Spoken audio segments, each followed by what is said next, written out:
सुप्रभात। मान बढ़ाई ईर्ष्या दुर्लभ तजना है। मान बढ़ाई ईर्ष्या दुर्लभ तजना ये।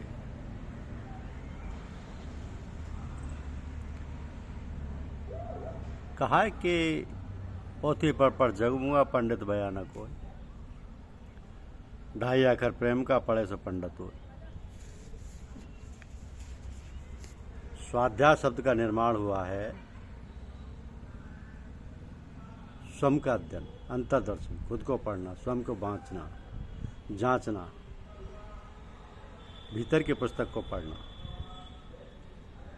वेद के 3 महाउद्घोष यहाँ याद आते हैं कि सत्यम वद यानी सत्य बोलो, धर्मचर्य यानी धर्माचरण करो, और स्वाध्यायोन्मा प्रमद, स्वाध्यायोन्मा प्रमद अर्थात स्वाध्याय करने में प्रमाद ना करो, आलस्य ना करो।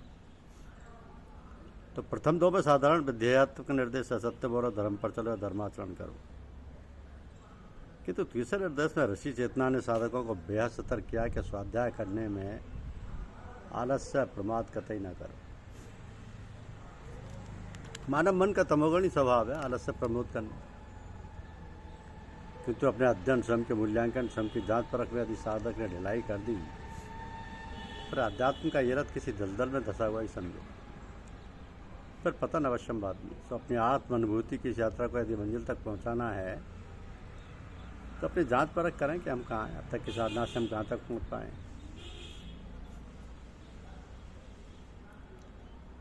तुम कहाँ के लिए चले थे और कहाँ पहुँचे, जरा विचार करके देखिए कि हमारा काम, क्रोध, लोभ, मद, मोह, मत्सर आदि विकार कम हुए कि नहीं। ध्यान, उपासना, भगवत शरणगति हमारी जीवनचर्या का प्रमुख अंग बन पाए हैं कि नहीं।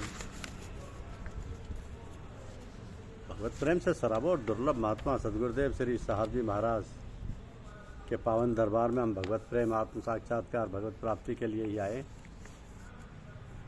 यत्यक्रम सिफारिश नारजीती गुटबंदी से आचार्य परमाचार्य पद के जोड़ जुगाड़ के लिए बैठाने के लिए।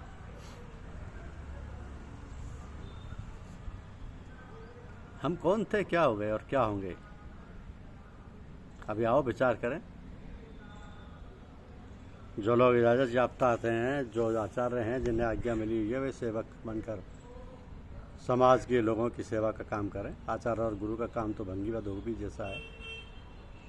लोग मलमूत्र त्याग कर गंदगी फैलाते हैं, भंगियों से बार बार साफ करता है। लोग वस्त्रों को मैला कुचला कर धोबी को दे देते हैं, धोबी ने साफ स्वच्छ कर पुनः पहनने योग्य कर लौटा देता है। सो जिन आचार्यों के अंदर ये भावना आ गई है कि हम तो गुरु हैं, गुरु पद भी प्राप्त है, लोग हमारी सेवा करें, हमारा मान सम्मान करें, तो समझो कि लुटिया डूब गई, गुड़ गोबर हो गया। लोगों का हम तो सम्मान करना है, करेंगे, मगर तुम्हारे अंदर जो है अहंकार पैदा हुआ, उससे तो तुम्हारा सब कुछ लुट गया, तुम्हारा तो सब कुछ किया कराया बेकार हो गया। तो समझो, सोचो कि हम कहाँ हैं, कैसे हैं। इसके लिए हम अक्सर लोगों से कहते हैं कि सोते वक्त अपना हिसाब किताब देखा करो। सारे दिन हमने क्या क्या किया, जो अच्छे काम, अच्छी बातें हैं उनके लिए भगवान को, गुरु महाराज को धन्यवाद, और जो काम बुरी बातें हैं उनके लिए क्षमा याचना। पूज्य चचा जी महाराज कहते थे कि रोजाना हिसाब करना वाजिब है, वरना बहुत पीछे झगड़ा पड़ जाता है, पीछे बहुत झगड़ा पड़ जाता है। कभी कभी बुजुर्ग लोग हिसाब मांगते हैं, अगर हिसाब दुरुस्त नहीं है तो मुश्किल पड़ जाती है। हर रोज हिसाब साफ और बेबाक रखो, सावधान होकर स्वाध्याय में तत्पर हो जाए, फिर इष्ट का साक्षात्कार दुर्लभ नहीं। गुरु शब्द का अर्थ है ज्ञान देने वाला। परमेश्वर आद्य सृष्टिकर्ता ब्रह्मादि के भी उपदेशक होने के कारण गुरुओं के भी गुरु, क्योंकि सभी देहधारी गुरु का गुरुजन काल से बाधित है, और वो परमात्मा आदि और अंत से रहित तथा काल के संबंध में अबाधित है। आदिकाल से हर शिक्षा या विद्या का कोई ना कोई गुरु या शिक्षक होता आ रहा है। यद्यपि माता पिता, अध्यापक, आचार्य सभी गुरु ही हैं, अथवा जिनसे मनुष्य को शिक्षा या प्रकाश मिलता है, या जिनसे हमारा जन्म हुआ और जो आयु अथवा विद्या में भी हमसे बड़े हुए, ऐसे माता पिता अथवा आचार्य गुरुवत, गुरु की तरह अभिवादन के योग्य होती है।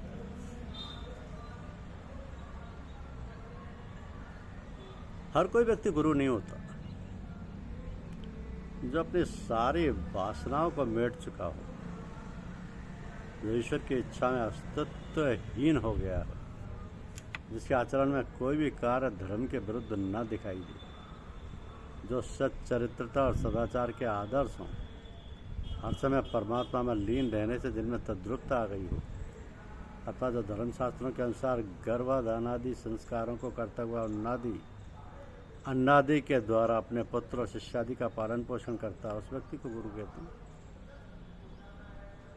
10 उपाध्यायों की अपेक्षा आचार्य और 100 आचार्यों की अपेक्षा पिता और 1000 पिताओं की अपेक्षा माता गौरव में श्रेष्ठ।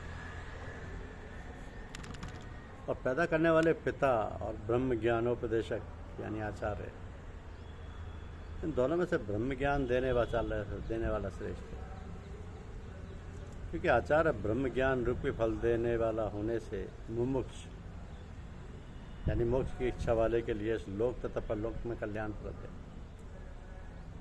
अतः जो शिष्य को कुमार्ग के रास्ते से हटाकर सद्मार्ग के रास्ते पर चलाने का प्रयत्न करता है, गुरु के प्रयास के साथ सदगुरु का प्रयास शिष्य के साथ में और उच्च स्तर का होता है।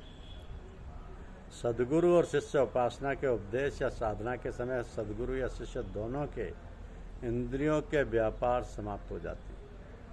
ना ही अपने मुख से कोई शब्द उच्चारण किया जाता है, ना ही अपने मन में कोई कल्पना लाई जाती है, मगर उसका फल ब्रह्म चिंतन सम्मुख होता है। सदगुरु का कार्य मनोमय कोश से लेकर विज्ञान में कोश तक का रहता है। तो समर्थ सदगुरु इनमें सभी प्रकार की भक्ति, योग, ज्ञान रूपी सामर्थ्य होती है। समर्थ सदगुरु जिसके द्वारा वो साधक को अपने परम ध्येय यानी ईश्वर तक पहुंचा देती है।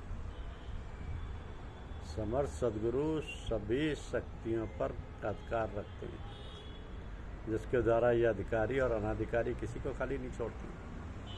वो स्वभावतः ही सबका उपकार करते हैं। तो यहाँ पर सद्गुरु जनों के प्रभाव और आध्यात्मिक शक्ति की बात है।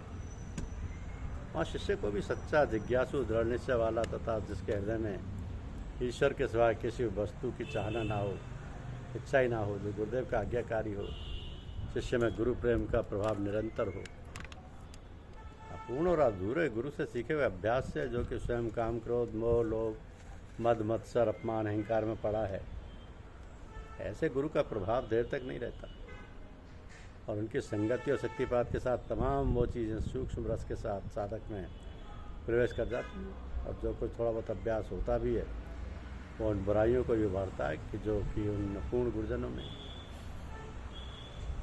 परिणाम मनचाहा नहीं निकलता। जिसने आंतरिक योग साधन सद्गुरु से सही रूप में और विधिपूर्वक प्राप्त ना किया हो तथा चित्त की चंचलता और अज्ञान को ना हटा पाया हो, उस शिष्य की शिक्षा अपूर्णता की स्थिति में ही रहेगी। उसके द्वारा दी गई शिक्षा सच्चे जिज्ञासु का आध्यात्मिक विकास नहीं कर सकती। तो सत्संग, सतनाम और सदगुरु तीनों मिलकर ये आध्यात्मिक जिज्ञासु की इच्छा को पूर्ण कर सकते हैं। सदगुरुदेव में प्रेमपूर्वक श्रद्धा विश्वास रखने से नित्य नया जीवन प्राप्त होता है।